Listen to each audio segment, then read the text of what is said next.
hindi po kami nakatulog. Ang lakas ng ulan, tapos ang lakas pa ng hangin, tapos yung bubong po namin is tunog po siya ng tunog. Nasira lahat ng mga bahay.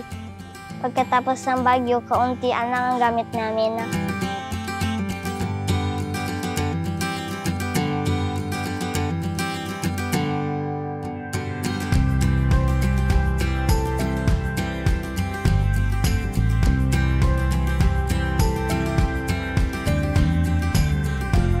Ito po yung mga laman po ng wash kit na binigay po sa amin.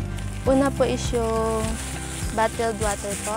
Katapos meron pong binigay na toothpaste, toothbrush, sabon na pangpaligo po. Tapos meron po sa mga babae na sanitary pads po. Na-orient po kami kung paano po gagamitin to. At sinabi rin po sa amin ang kahalagahan ng pagpapanatiling malinis sa aming mga katawan, lalo pa po pag menstrual cycle na po namin.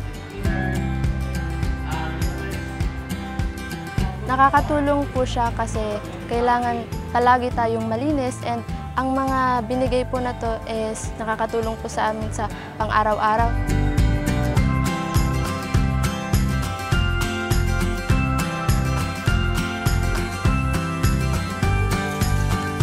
Mahalaga na may ayos na hugasan para matanggal ang germs sa kamay.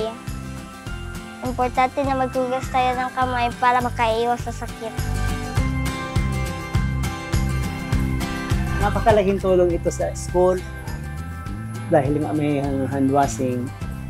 Natututo silang kung paano maghugas ng kamay, magsabon.